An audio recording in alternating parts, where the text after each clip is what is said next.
शांति प्राप्त कर सकते हैं। प्रेमी भाई बहनों, इस नासवान जगत में न कभी किसी को सुख मिला और न भविष्य में कभी मिल सकता है।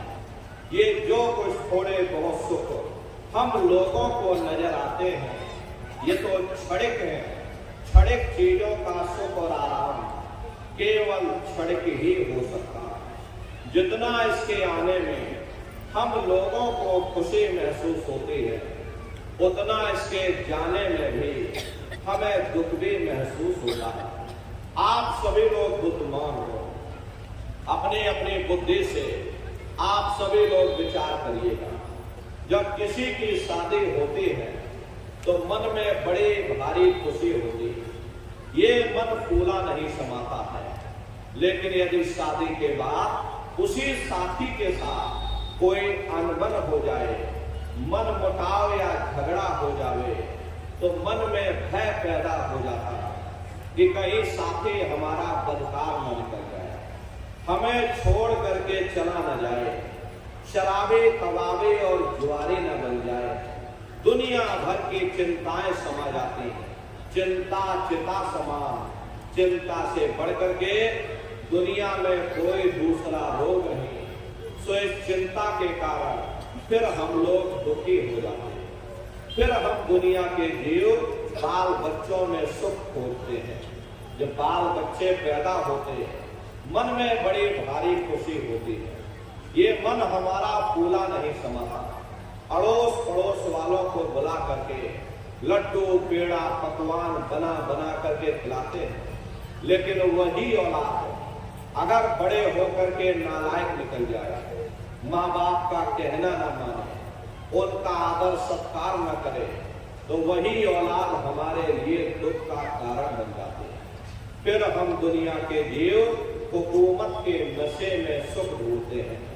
जिस वक्त लोग हमारी वाह वाह करते हैं, गले में लंबी चौड़ी फूलों की मालाएं डाल देते हैं, तो ये मन हमारा फूला नहीं समाता। लेकिन उन नेताओं का भी इतिहास हमारी आंखों के सामने है।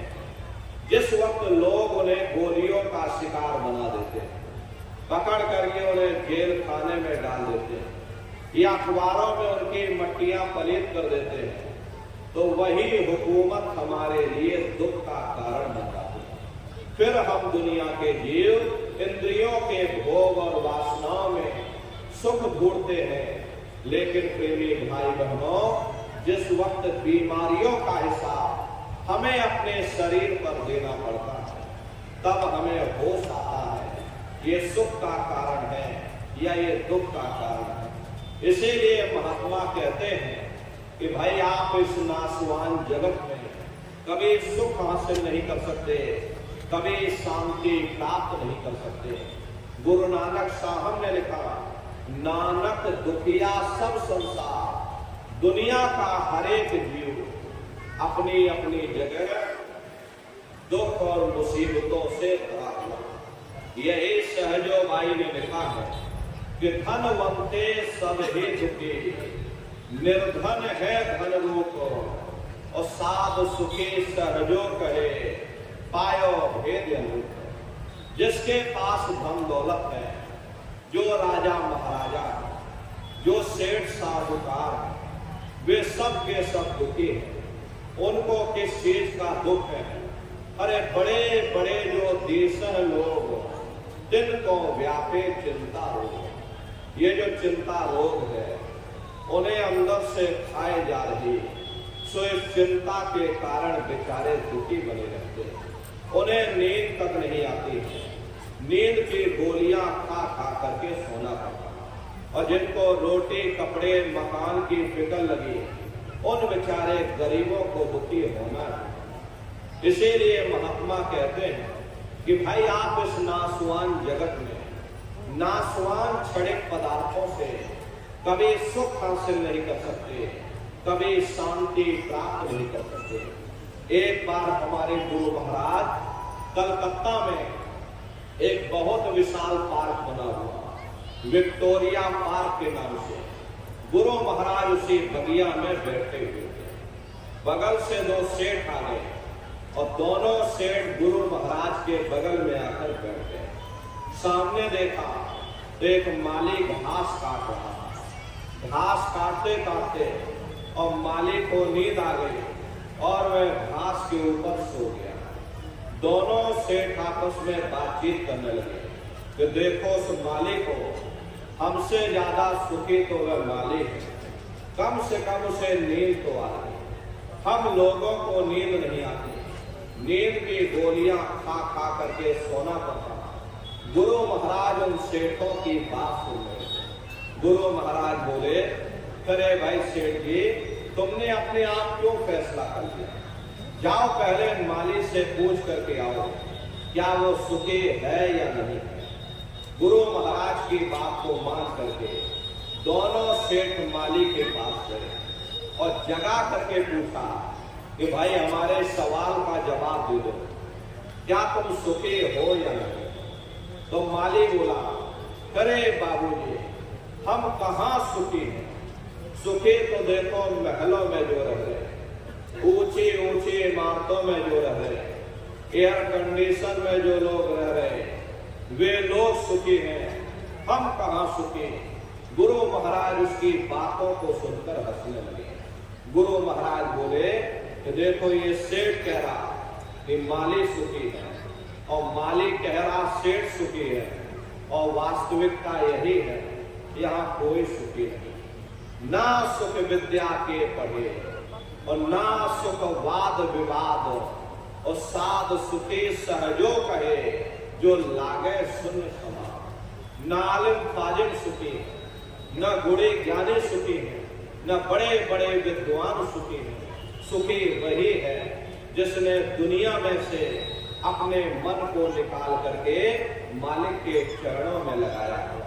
कभी कभी मन में ख्याल आता है कि महात्माओं ने यहाँ आकर के, जितने भी महात्मा संत आए, सभी महात्मा दुखी दुखी चिल्लाते रहते हैं, हमने 100 सालों के अंदर विकास कर लिया, हमने इतनी तरक्की कर ली, फिर भी महात्मा दुखी दुखी क्यों कहते हैं?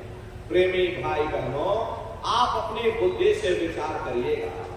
जब हम लोग झोपड़ियों में रहते थे, पूरा परिवार एक साथ रहता था, आपस में एक दूसरे से प्रेम था, शाम को थके हारे घर वापस आते थे, प्रेम के साथ भोजन किया करते थे, गा बजा करके निश्चिंत होकर के सो जाते थे।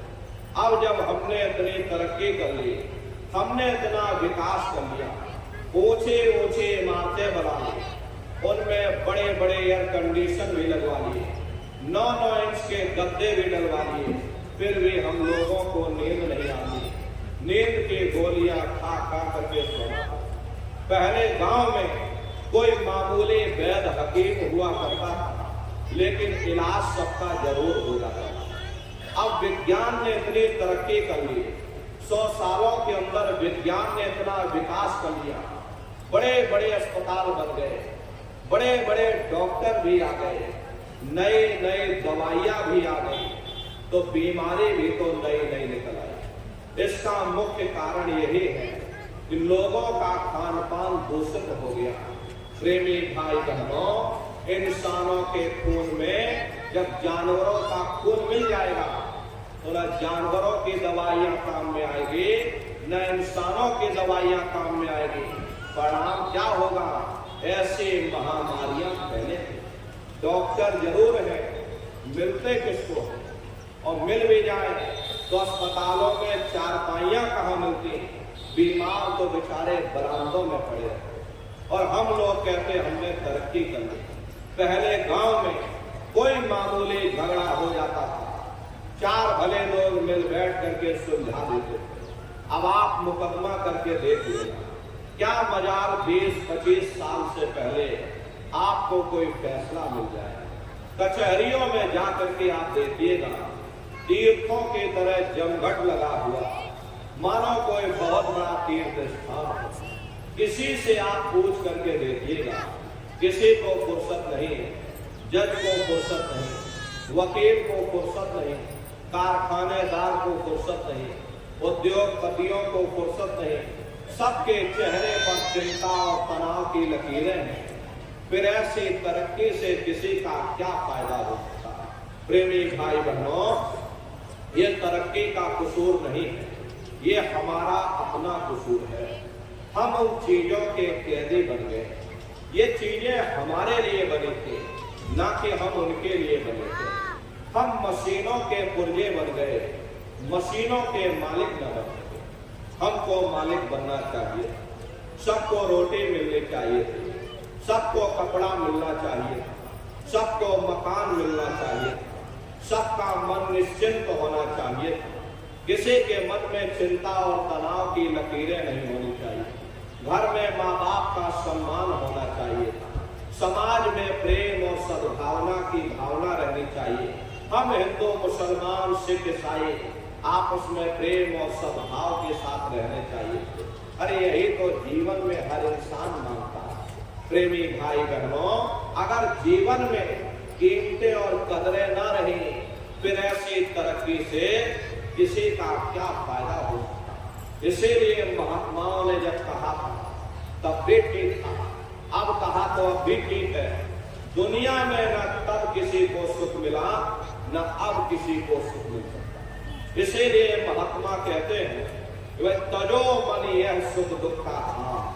संतों महात्माओं ने इस नगरिया को दुख और सुख की नगरी कहकर बयान किया, क्योंकि कोई इंसान यहाँ पर ऐसा नहीं मिलेगा जिसको हमेशा सुख ही सुख प्राप्त हुए, या कोई इंसान आपको यहाँ ऐसा नहीं मिलेगा जिसको हमेशा दुख ही दुख प्राप्त हुए।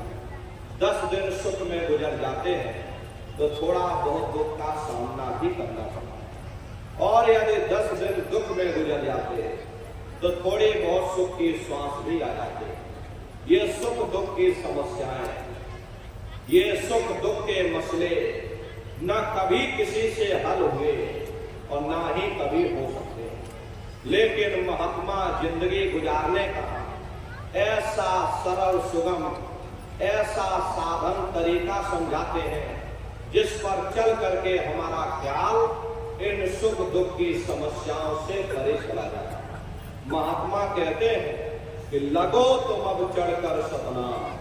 अगर तुम सुख पाना चाहते हो, अगर तुम शांति पाना चाहते हो, तो सतनाम की खोज करो, उस परमात्मा की भक्ति करो।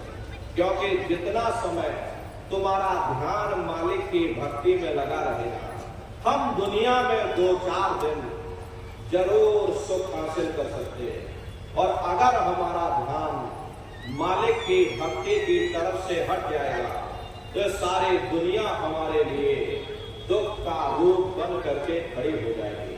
प्रेमी भाई बहनों, आप लोग बुद्धिमान हो, अपनी अपनी बुद्धि से आप स्वयं विचार करिएगा। एक छोटा सा बच्चा अपने पिता की उंगली पकड़ करके मेला या नुमाइश में घूमने जाता है। उसे मेले की हर साजो सामान बड़े खूबसूरत नजर आती है। किसी जगह खेल खिलौनों की दुकानें लगी, कहीं गुड्डे गुड़ियों की दुकानें लगी, कहीं फूलों की दुकानें लगी, कहीं मिठाई और पकवान की दुकानें लगी। तो वह बच्चा सोचता है कि शायद ये खुशी हमको इस मेले के साजो सामान से प्राप्त हो रही है। और अगर भूल करके भी वो बच्चा अपने पिता की उंगली छोड़ देता है तो वह सारा साजो सामान उसी जगह रहता है, लेकिन बच्चा रोने चिल्लाने लगता है, चीखने लगता है। तब उसे खुद व खुद महसूस होता है ये खुशी हमें तभी तक प्राप्त हो सकती है जब तक हमने अपने पिता की उंगली पकड़ रखी थी। हमारा पिता कौन है? वो परमात्मा है, वो परमेश्वर है जिसने अंड खंड ब्रह्मांड की रचना की। जितना अरसा, जितना समय हमारा ध्यान मालिक की भक्ति में लगा रहेगा, हम दुनिया में 2-4 दिन जरूर सुख हासिल कर सकते हैं। और अगर हमारा ध्यान मालिक की भक्ति की तरफ से हट जाएगा तो सारी दुनिया हमारे लिए दुख का रूप बन करके खड़ी हो जाएगी। इसलिए प्रेमी भाई बहनों, चारों तरफ से अपने ख्याल ध्यान को समेट करके एक चित्त हो करके उस मालिक की भक्ति करो, सुरत शब्द नाम की कमाई करो। सुरत शब्द नाम की कमाई करना, सब जतन दूर अब करना, और कोई दूसरा उपाय करने की जरूरत नहीं, कोई तीसरा तरीका अपनाने की जरूरत नहीं। हरे प्रेमी भाई बहनों, इस बात को हमेशा ध्यान में रखिएगा कि जो पानी 100 सुराखों से बहेगा वो कभी खेत नहीं सींच सकता। अगर हम अपने ध्यान को दुनिया में चारों तरफ फैला देंगे तो हम कभी कुछ भी प्राप्त नहीं कर सकते। नाम विसारे चले ही यानी मार्ग, अंत काल पछताई। नाम की कमाई का तरीका छोड़ करके और किसी रास्ते पर चल करके देखो, अंत समय में पछताना पड़ेगा। क्योंकि प्रेमी भाई बहनों, इस कलयुग में केवल नाम का ही आधार है। नाम को पकड़ करके ये जीवात्मा ऊपर से नीचे आई है, तो नाम को ही पकड़ करके ये जीवात्मा नीचे से ऊपर जाएगी। प्रेमी भाई बहनों, हम लोग कैसे ऊपर से नीचे आए और कैसे आकर के नीचे संसार में फंस गए, जरा संक्षिप्त में आप समझिएगा। पहले यहाँ कुछ नहीं, पहले न हम थे न आप, न ये जमीन थी न आसमान, न देवी थे न देवता थे, न ईश्वर थे न ब्रह्म थे न पारब्रह्म, पहले कुछ नहीं। तो पहले कौन था? एक अनीय अनामा अविसच्चिदानंद प्रभु धामा। वो एक अनीय अनामी महाप्रभु अपने अनामी धाम में अखंड राज किया करते थे। उस मालिक की मौज मर्जी की, तो उन्होंने सबसे पहले 3 लोकों का विस्तार किया, यानी अगम लोक, अलख लोक और सत्य लोक। अगम लोक में अगम पुरुष को बैठाया, अलख लोक में अलग पुरुष को बैठाया और सतलोक में सतपुरुष भगवान को बैठा दिया। काफी समय जब बीत गया तो नीचे की रचना का विस्तार सतपुरुष भगवान ने अपनी मौज मर्जी से किया। उन्होंने अपनी आवाज पर अनंत अनंत ब्रह्मांडों की रचना की और अपने 16 पुत्रों को नीचे उतार दिया। निरंजन भगवान, जिनको दुनिया ईश्वर कहते हैं, सतपुरुष भगवान के सबसे छोटे पुत्र हैं। इन 16 पुत्रों ने नीचे आकर घनघोर तपस्या की और अपने पिता को प्रसन्न करके सतलोक के समान राज मान लिया। राज चेतन पर किया जाता, जड़ पर नहीं किया जाता। इसीलिए इन्हें रूहों का छोटा सा भंडार दे दिया गया। जब रूहें ऊपर से नीचे उतारी जाने लगी, जब हमको आपको ऊपर से नीचे उतारा जाने लगा, तो हम लोग घबराने लगे। उस समय सतपुरुष भगवान ने आदेश दिया कि तुम जाओ, जाकर नीचे आराम से रहो, और जब समय पूरा होगा तब तुम वापस अपने देश चले आना। सतपुरुष के आदेश पर ये रूहें, ये जीवात्माएं, यानी हम और आप नीचे आने को तैयार हो गए। सबसे पहले 4 प्रकार के कपड़े, कारण, सूक्ष्म, लिंग और स्थूल, 4 प्रकार के कपड़े जीवात्माओं के ऊपर डाले गए और परत दर परत शब्द को पकड़ा करके मंजिल दर मंजिल जीवात्माओं को नीचे उतारते चले गए। और इसी स्थूल शरीर में, इसी मृतलोक में, इसी स्थूल शरीर में दोनों आंखों के मध्य भाग में हम लोगों को यहाँ पर बैठा दिया, यानी जीवात्मा को यहाँ पर बैठा दिया। जब जीवात्माएं ऊपर से नीचे मृतलोक में आ गई, उस समय पर सतयुग का समय था। सतयुग योगी सब विज्ञानी, करे हरे ध्यान करे भव प्राणी। उस समय सब ज्ञानी और विज्ञानी थे, सबकी आंख कान खुली हुई थी, रोज मालिक का दर्शन करते थे, रोज आते रोज जाते, और जब समय पूरा हो जाता ये जीवात्माएं अपने देश वापस लौट जाती, फिर कभी मृत लोक में नहीं आती। ऐसे न जाने कितनी जीवात्माएं खेपों की खेपें वापस चली गई। तब निरंजन भगवान ने विचार किया कि हमने इतनी तपस्या की और वरदान के रूप में सतपुरुष भगवान से जीवात्माओं का छोटा सा भंडार ये मांग लिया। अगर ये जीवात्माएं ऐसे ही अपने घर वापस चले जाएंगे, हम कोई रोक टोक नहीं लगाएंगे, तो एक दिन मेरा राज खाली हो जाएगा, मेरी तपस्या व्यर्थ चले जाएगी, फिर हम राज किस पर करेंगे। तो उन्होंने बड़ी होशियारी के साथ अपने देश में कर्मों का विधान बना दिया, और कर्मों का विधान बना करके हम जीवात्माओं को सुना दिया गया, ये पुण्य कर्म है और ये पाप कर्म है, ये शुभ कर्म है और ये अशुभ कर्म है। और जीवात्माओं को क्या दिया गया कि भाई काल रूप में तिनकर धाता, शुभ अशुभ कर्म फल दाता, यानी मैं काल रूप हूं और शुभ अशुभ कर्मों का मैं फल दूंगा, यानी कर्म करने की स्वतंत्रता हमको आपको दे दी और फल देने का अधिकार इन्होंने अपने हाथों में रख लिया। धीरे धीरे ये जीवात्माएं कर्मों की बेड़ियों में जकड़ती चली गई।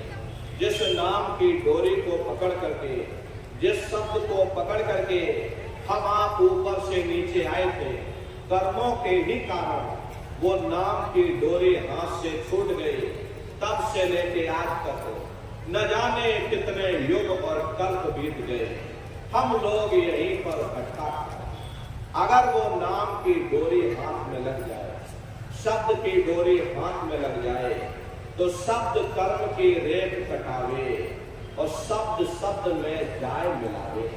शब्द वो साबुन है जो तुम्हारे कर्मों को साफ कर देगा और तुम्हें शब्द दर शब्द, मंजिल दर मंजिल अपने घर वापस पहुंचा देगा। क्योंकि प्रेमी भाई बहनों, हम लोग कर्मों के जंजाल में फंस गए। ये कर्म प्रधान देश है, यहाँ तुम जैसे भी कर्म करोगे वैसा ही फल तुमको मिलेगा। कर्मों के वशीभूत होकर के ये मनुष्य जन्म लेता और मरता रहता है। प्रेमी भाई बहनों, महात्मा कहते हैं कि भाई यहाँ तुम जैसे कर्म करो, अगर तुमने बुरा कर्म किया तो तुम नरकों और चौरासियों में चले जाओ, और अगर तुम अच्छे कर्म करोगे उसका भी तुमको भोग मिल जाएगा, मुक्ति नहीं मिलेगी। प्रेमी भाई बहनों, कर्मों का फल मिलेगा। मुक्ति अलग चीज है, कर्म अलग चीज है। और आध्यात्म यही कहता है कि जब तक ये जीवात्मा निष्कर्म नहीं हो जाएगी, यानी पुण्य और पाप कर्म दोनों समाप्त नहीं हो जाएंगे, तब तक ये जीवात्मा परमात्मा को प्राप्त नहीं कर सकती। क्योंकि पुण्य और पाप की गठरी से ये जीवात्मा दबी हुई है। यदि आपने पाप कर्म किए तो नरकों चौरासियों में चले गए, पुण्य कर्म किए तो राजा महाराजा बन गए, हाथ से झाड़ू निकल गई, हुकूमत की बागडोर मिल गई, ज्यादा से ज्यादा तुम स्वर्ग वैकुंठ में चले जाओगे। अरे वो भी तो भोग योनियां एक निश्चित समय के लिए मिलती है। पुण्य कर्म समाप्त हो जाने के बाद फिर तुमको वहां से नीचे मृत लोक में भेज दिया जाएगा, और जब वहां से तुम नीचे उतारे जाओगे तो किसी अमीर घर में जन्म मिल जाएगा, और बड़े घर में जन्म लेने के बाद कौन भला अच्छा कर्म करेगा, फिर बुरे खोटे कर्म किए तो फिर नरकों और चौरासियों में चले गए। ऐसे ही आवागमन चलता रहता है, लेकिन मुक्ति नहीं मिलती। बिना कर्म कोई काया नहीं, और जग बस रहा कर्म के माही। कोई शरीर बिना कर्म के नहीं। अरे सूरज चांद सितारे, ये जमीन, ये आसमान, ये देवी और ये देवता सब कर्मों के ही अधीन है। कर्म होते हैं तो काया बनते हैं, और काया होते हैं तो कर्म भी बन जाते हैं। ये एक दूसरे पर सवाश्रित है, एक के बगैर दूसरा हो ही नहीं सकता। जिस दिन से दुनिया बनी है ये कर्मों का अटल कानून चला रहा। युग बदलते रहते हैं, समय बदलता रहता, लेकिन ये कर्मों का कानून नहीं बदलता। कर्म भूत सब जग को लागा, और या से बचे नहीं कोई जाना। कर्मों का ये भूत सारे संसार के जीवों को लगा। कोई ऐसी जगह नहीं जहां कर्म न हो। कर्मों के वशीभूत होकर के ये मनुष्य बार बार जन्म लेता और मरता, जन्म लेने और मरने की पीड़ा सहता। तो कर्मों की सफाई कब होगी? जब आप नाम की कमाई करोगे, जब आप शब्द की कमाई करोगे, सुरत शब्द नाम की कमाई करना सब जतन दूर यही। कोई दूसरा उपाय करने की जरूरत नहीं, कोई तीसरा तरीका अपनाने की जरूरत नहीं। अरे अपने सतगुरु पर भरोसा रखो और भरोसे और विश्वास के साथ सुरत शब्द नाम की कमाई करो। सतगुरु पर करो भरोसा और फिर करो न कुछ अफसोसा। अरे बगैर भरोसे और विश्वास के एक कदम चलना भी मुश्किल पड़ जाता है। प्रेमी भाई बहनों, जब हम रेलवे स्टेशन पर जाते हैं और टिकट खरीद करके जब रेलगाड़ी में बैठ जाते हैं तो हमें पूरा भरोसा हो जाता है कि हम अपने स्थान तक जरूर पहुंचेंगे। भले ही रेलगाड़ी लेट हो जाए, लेकिन हमें पूरा भरोसा होता है कि हम अपने गंतव्य तक जरूर पहुंच जाएंगे। अरे आप ट्रेन में सफर करते हो, हवाई जहाज पर उड़ान भरते हो, किसी गाड़ी में चढ़ करके आते हो तो ड्राइवर पर पूरा भरोसा करते हो, अजनबी आदमी पर पूरा भरोसा कर लेते हो। प्रेमी भाई बहनों, ये संसार में जब आप लोग इतना भरोसा रखते हो, अपनी पूरी जिंदगी एक अजनबी आदमी के भरोसे कर देते हो, तो आध्यात्म ये पराविद्या है। इसमें अपने सतगुरु पर भरोसा करना पड़ेगा।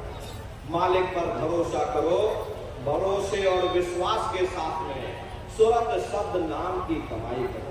प्रेमी भाई बहनों, इस कलयुग में केवल एक ही आधार है।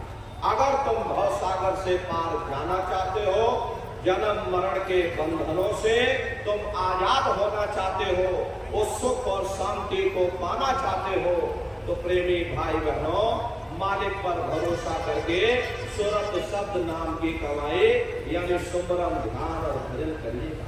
यही एक आधार है। इसी आधार के सहारे तुम्हारी ये नैया इस भव सागर से पार होगी। तो प्रेमी भाई बहनों, सुरत शब्द नाम की कमाई कैसे आप लोग करोगे, जरा अच्छी तरह से समझिएगा। बहुत से नए प्रेमी भाई बहन बैठे हुए, तो कैसे आपको सुमरन करना, कैसे आपको ध्यान करना और कैसे आपको भजन करना है, जरा बैठ करके आप लोग अच्छी तरह से समझिएगा और फिर घर पर जा करके करिएगा। प्रेमी भाई बहनों, तो सबसे पहले सुमरन कैसे करेंगे? सुमरन करने के लिए एक माला आप लोग ले लीजिए। तो देखिए प्रेमी भाई बहनों, 108 दाने की ये माला है।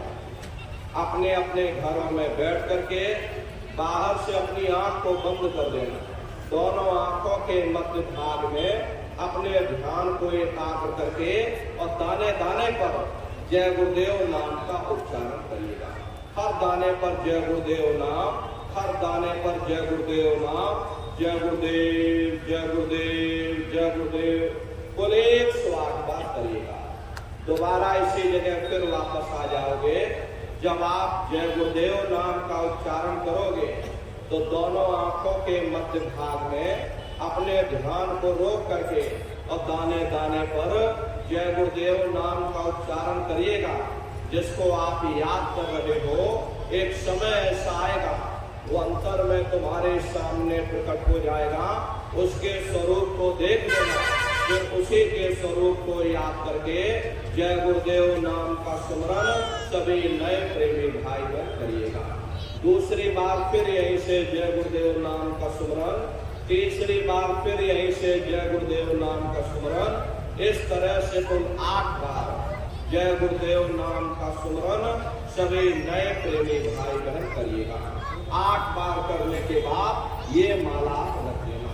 प्रेमी भाई बहनों, ये जय गुरुदेव नाम किसी साधारण इंसान का नाम नहीं है, ये स्वयं उस अनामी महाप्रभु का नाम है। समय समय पर संत महात्मा अपने अपने समय पर आकर के उस मालिक के नाम को सिद्ध करते हैं, उस मालिक के नाम को अपनी साधना के द्वारा जगाते हैं।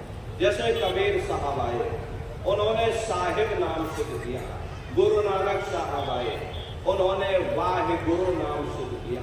गोस्वामी जी महाराज आए, उन्होंने राम नाम सिद्ध किया। मीराबाई आए, उन्होंने गिरधर नाम सिद्ध किया। इसी तरह से हमारे गुरु महाराज जय गुरुदेव नाम सिद्ध करते गए। जय गुरुदेव नाम का जहाज लगा कर गए। अगर इस जहाज पर सारी दुनिया बैठेगी, ये जहाज सारी दुनिया को पार करेगा। एक है साध है सब है, सब साध है सब जाए। पहले अपने गुरु की उंगली पकड़ लो, क्योंकि गुरु तुम्हारा सच्चा रहमत है, गुरु तुम्हारा सच्चा साथी है। अरे गुरु बिन भाव में तरह न कोई, गुरु के बगैर कोई भी जीवात्मा इस भव सागर से पार नहीं जा सकती। गुरु गोविंदो खड़े ताके लागू पाए, और बलिहारी गुरु आपने जिन गोविंद दियो लगाए। महिमा उन्हीं की है जिन्होंने गोविंद को लगा दिया। इसीलिए कहा जाता है कि गुरुर ब्रह्मा गुरुर विष्णु गुरुर्देवो महेश्वरः गुरुर साक्षात् पार ब्रह्म तस्मै श्री गुरुवे नमः। तीन लोक नौ खंड में और गुरु से बड़ा न कोई, और करता करे न कर सके, और गुरु करे सो हुई। इसलिए प्रेमी भाई बहनों, जय गुरुदेव नाम का सुमरन सभी नए प्रेमी भाई बहन सबसे पहले करिएगा। सुमरन करने के बाद में फिर आप ध्यान पर बैठिएगा। दूसरा है ध्यान, और ध्यान कहते हैं अपनी दृष्टि को एकाग्र करना, अपनी दिव्य दृष्टि को खोलना। कैसे आप लोग ध्यान करोगे, जरा अच्छी तरह से समझ लो। अपने अपने घरों में पलकी मार करके आप लोग बैठिएगा। शरीर को टाइट मत करिएगा।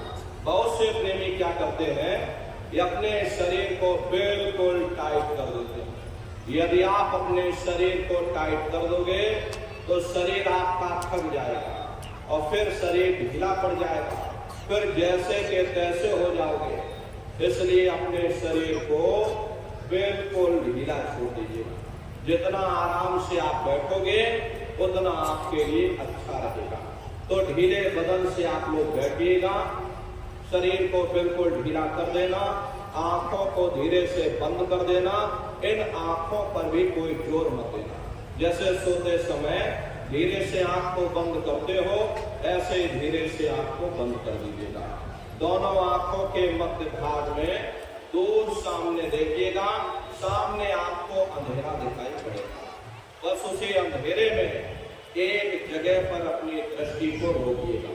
होशियारी यही रहे, ये आंखों की पुतलियां हिलने न पाए। शुरुआती समय में ये आंखों की पुतलियां अंदर अंदर हिलेंगी, लेकिन जब आप अभ्यास करोगे, करत करत अभ्यास से जड़मत हो तो सुजान, जब आप अभ्यास करते रहोगे तो आंखों की पुतलियां हिलना बंद हो जाएंगी। तो दूर सामने अंधेरे में एक जगह पर आप अपनी दृष्टि को एकाग्र करिएगा, या उस अंधेरे को ही आप देखते रहना। उस समय किसी के बारे में सोचना नहीं, किसी के बारे में विचार मत करिएगा। शरीर को बिल्कुल हिलाना डुलाना नहीं, शून्य हो करके बस सामने अंधेरे को देखते रहिएगा। देखते देखते देखते देखते आपकी दृष्टि अंधेरे में एकाग्र हो जाएगी, और जैसे ही आपकी दृष्टि उस अंधेरे में एकाग्र होगी तो सुई की नोक के बराबर काले में भी काला बिंदु, बड़ा चमकीला बिंदु होगा, तारे की तरह चमचम चमचम चमकेगा, वो सामने आपको दिखाई पड़ जाएगा। जब वो चमकदार बिंदु सामने दिखाई पड़ जाए, तब आप अपनी दृष्टि को उस बिंदु पर एकाग्र करिएगा। जब आप अपनी दृष्टि बिंदु पर एकाग्र करोगे तो बिंदु के चारों तरफ से बड़ा भारी प्रकाश निकलेगा, चक्र की तरह से बहुरंगी प्रकाश होगा। वो प्रकाश धीरे धीरे बड़ा होता चला जाएगा। साधक इतना मोहित हो जाता है कि बिंदु को तो छोड़ देता और दाएं बाएं प्रकाश को देखने में लग जाता। जब आप दाएं बाएं प्रकाश को देखने में लग जाओगे, जो कि प्रकाश उस बिंदु से निकल रहा, और आपने बिंदु को ही छोड़ दिया, प्रकाश को देखने में लग गए, तो प्रकाश भी गायब हो जाएगा, बिंदु भी गायब हो जाएगा, फिर अंतर में अंधेरा छा जाएगा, फिर आपको उतनी मेहनत करनी पड़ेगी। इसलिए दाएं बाएं बिल्कुल मत देखिएगा। आपका निशाना उस बिंदु पर टिका रहे जिसमें से वो प्रकाश निकल रहा। वही बिंदु दरवाजा है, वही बिंदु खिड़की है, उसी को हरि का द्वार यानी हरिद्वार कहा गया। जब एक तत्व हो करके आप उस बिंदु को देखते रहोगे तो वो बिंदु फट जाएगा, वो दरवाजा खुल जाएगा, ये शिव नेत्र खुल जाएगा, ये दिव्य दृष्टि खुल जाएगी और आप दरवाजे के अंदर दाखिल हो जाओगे। एक बार प्रेमी भाई बहनों ये दिव्य दृष्टि खुल जाए, फिर क्या भूत क्या भविष्य और क्या वर्तमान कोई भेद आपसे गुप्त नहीं रहेगा। लाखों वर्ष पहले क्या हुआ था, भविष्य में क्या होने वाला है, आप बैठ करके ध्यान में सब कुछ देख सकते हो। तो यह है ध्यान करने का तरीका। और तीसरा है भजन। गाने बजाने का नाम भजन नहीं, नाच गाना और ढोल मजीरा का नाम भजन नहीं। भजन कहते हो उस रूहानी आवाज को सुनना जो 24 घंटे तुम्हारे अंदर गूंज रही। तो कैसे भजन करोगे, जरा अच्छी तरह से समझिएगा। ये दोनों उंगली कानों में डाल करके ये कानों को बंद कर लेना। कान इसीलिए बंद किए जाते हैं ताकि बाहर की कोई आवाज हमको सुनाई न पड़े। अपनी सुविधा से बैठिएगा। कुर्सी पर चाहे कुर्सी पर बैठ जाओ, सोफे पर चाहे सोफे पर बैठ जाइए, या कोई तकिया इस तरह से रख लेना और दोनों कोहनियां रख करके दोनों उंगली कानों में डाल करके ये कानों को बंद कर लेना और ऊंचे से ऊंचा ध्यान दे करके उस आवाज को सुनने की कोशिश करना। बहुत सी हमारी माताएं बहनें हैं, बूढ़े बुजुर्ग हैं, अरे भाई आपके घुटनों में दर्द होता होगा या रीढ़ की हड्डी में दर्द होता होगा, आप बैठ करके भजन नहीं कर पाते हो तो आप लेट करके भजन करिएगा। ऐसे सीधे लेट जाना और लेटे लेटे आंख और कान को बंद करना। अरे मतलब तो आंख और कान को बंद करना है, चाहे आप लेट करके करो या चाहे आप बैठ करके करो। यही आपसे कहा गया कि भाई आंख कान मुख बंद कराओ, अनहद जिंगा शब्द सुनाओ। यानी पहले अपनी आंख को बंद करो, अपने मुख को बंद करो, ये दोनों उंगली कानों में डाल करके ये कानों को बंद कर लो और ऊंचे से ऊंचा ध्यान दे करके उस आवाज को सुनने की कोशिश करो। प्रेमी भाई बहनों, जब आप अपने कानों को बंद करके ऊंचा ध्यान दे करके ऊपर से आवाज को सुनोगे तो आपको अंतर में ऐसा अनुभव होगा कि कहीं सीटी जैसी आवाज हमारे कानों में बज रही। इस तरह से सीटी जैसी आवाज शुरू में आप सभी को सुनाई पड़ेगी। करना कुछ नहीं है, लेटे हो चाहे बैठे हो, बस आप उस आवाज को सुनते रहना और सुनते सुनते उसी में लीन हो जाओ। जब आप उसमें लीन हो जाओगे तो कुछ समय बाद में दोबारा आपको अनुभव होगा कि कहीं बड़ी दूर से एक महीन आवाज, घंटे और शंख की आवाज हमारे कानों में बज रही। जैसे मंदिरों में घंटियां बजती हैं, टन टन टन, तो बाहर तो आपने नकल किया। महात्माओं ने कहा था ये शरीर तुम्हारा सच्चा हरि मंदिर है। इसी हरि मंदिर के अंदर 24 घंटे वो घंटे और शंख की आवाज हो रही है। उसी घंटे शंख की आवाज को महात्माओं ने शब्द या नाम कहा। प्रेमी भाई बहनों, आपके धर्म पुस्तकों में लिखा है कि पोथी पढ़ पढ़ जग मुआ, पंडित भया न कोई, 2.5 अक्षर प्रेम का पढ़े सो पंडित हो। दुनिया वाले कहते हैं कि 2.5 अक्षर का मतलब प्रेम है। प्रेम नहीं है, प्रेम में तो मात्रा लगी हुई। यहाँ पर जिस 2.5 अक्षर का वर्णन उन महात्माओं ने किया है वो है शब्द सा आदा बा और ता। उसी शब्द को महात्माओं ने नाम कहा। कलयुग जोग न यज्ञ न ज्ञाना, एक आधार नाम गुण गाना। कलयुग में न जोग है, न यज्ञ है, न ज्ञान है, न कर्म कांड है। तो कलयुग में क्या है? कलयुग केवल नाम आधारा, सुमेर सुमेर नर उतर ही पारा। कलयुग में केवल नाम का आधार है, वो नाम तो